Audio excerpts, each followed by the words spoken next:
Assalamualaikum warahmatullahi wabarakatuh. Tetap semangat dengan Pak Dedi dalam ilmu kimia. Kali ini Pak Dedi akan membahas masalah reaksi kimia pembatas.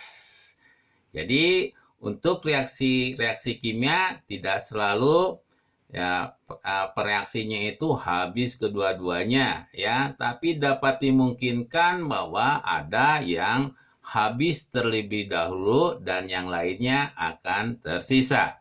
Oke, kita lihat. Bila zat yang direaksikan banyaknya sembarang, sangat mungkin satu reaksi lebih dahulu habis sembarang. Maka dapat dimungkinkan ada suatu reaksi yang habis terlebih dahulu.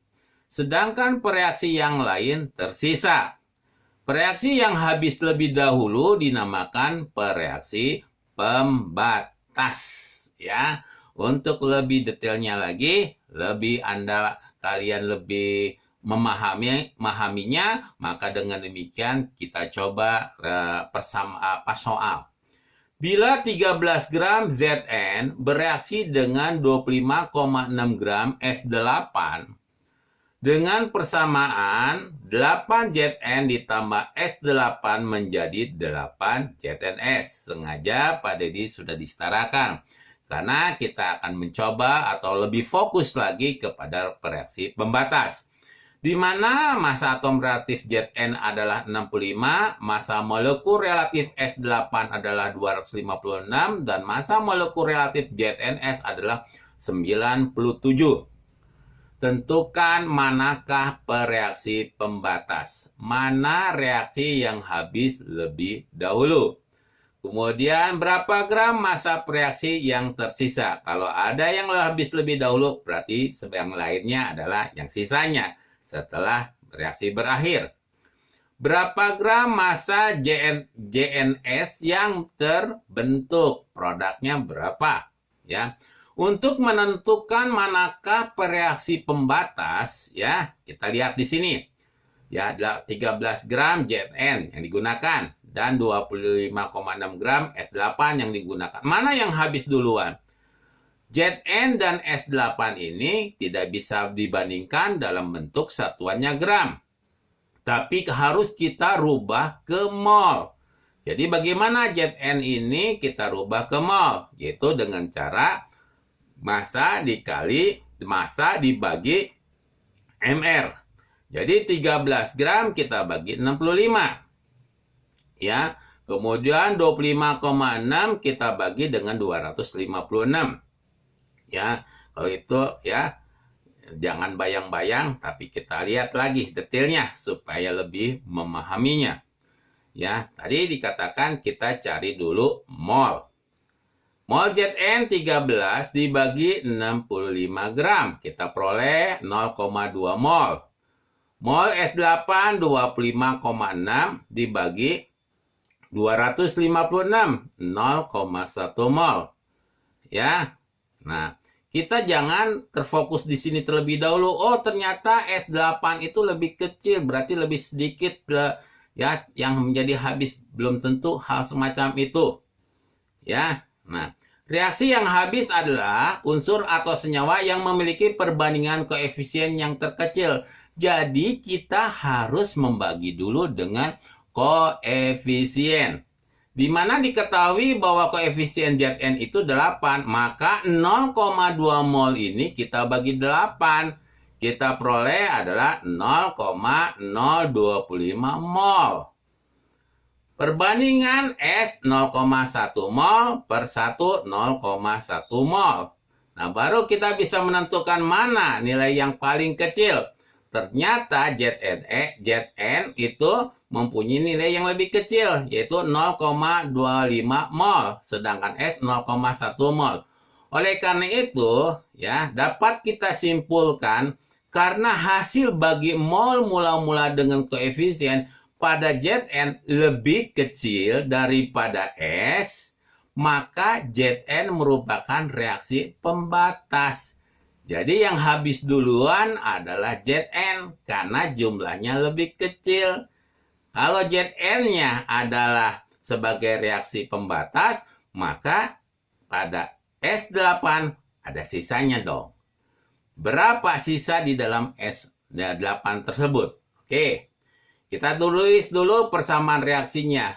Yang tadi 8Zn ditambah S8 menjadi 8ZnS. Jadi mula-mulanya ini 0,2 mol. Mula-mula Zn, S-nya 0,1 mol. Dan ZnS-nya adalah 0. Ini adalah mula-mulanya. Setelah bereaksi, tadi sudah katakan mana yang reaksi pembatasnya. Tadi kan Zn 0,2.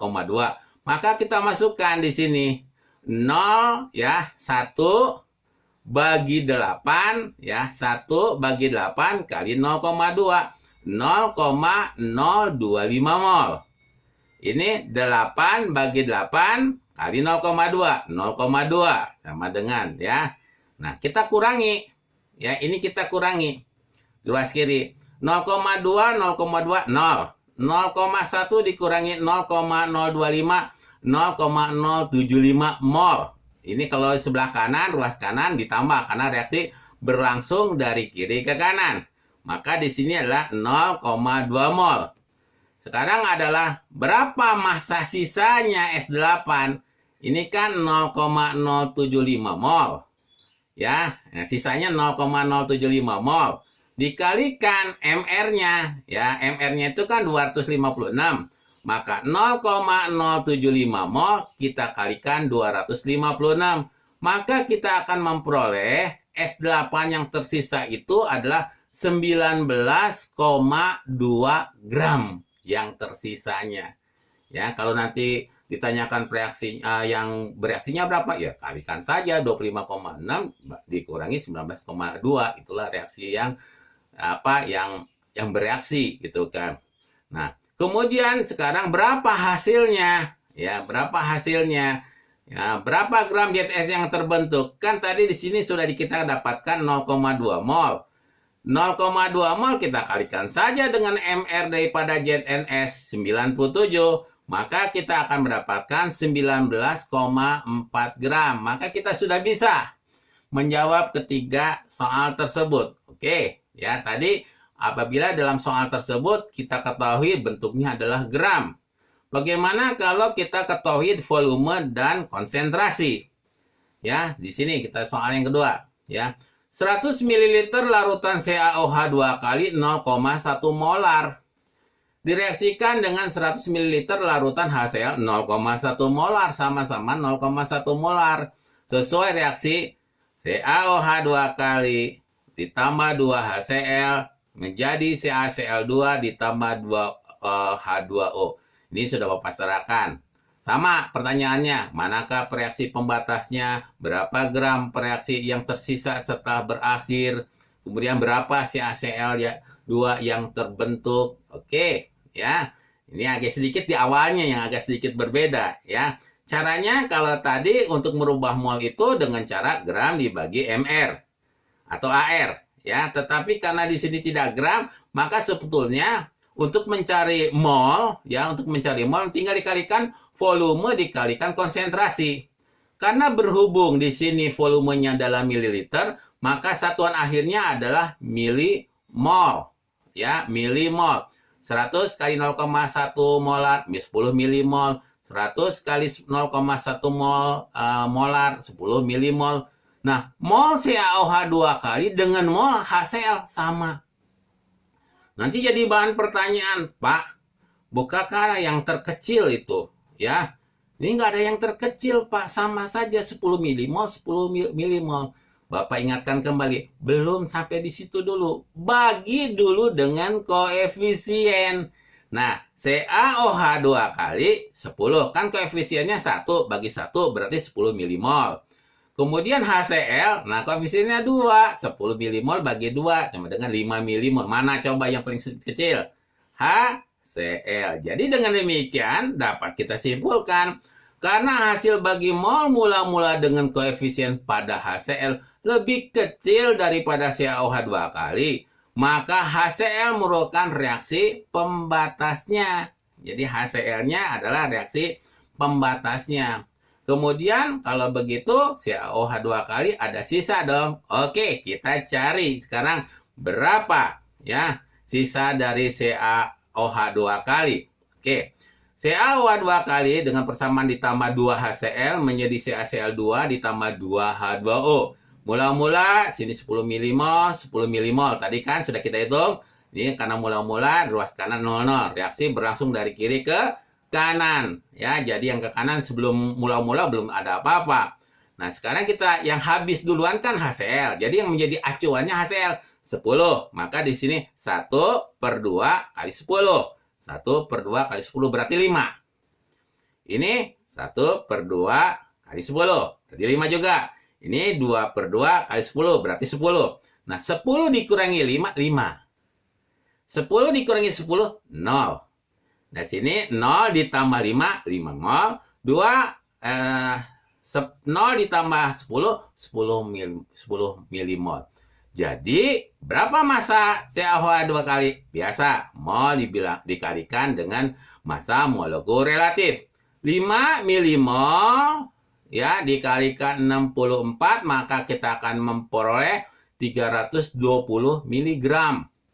Berarti atau 0,32 gram. Jadi massa CaOH 2 kali yang tersisa adalah 0,32 gram. Sekarang berapa produknya? Nah, kita berapa produknya? Tadi kan sudah kita hitung sama percis ya. Bahwa di sini yang dihasilkan itu adalah 5. 0 ditambah 5. Berarti kan reaksinya menjadi 5. Ya, maka massa CaCl adalah 5 milimol kali 111. Mr daripada CaCl2 adalah 111 ya. Ini sisanya kan 5 miligram. Jadi 5 kali 111 menjadi 555 miligram atau 0,55 gram. Mudah kan yang kita lakukan? Ya, mudah-mudahan kalian semua yang ada dapat memahaminya. Ya, sekian dulu dari Pak Dedi. Assalamualaikum warahmatullahi wabarakatuh.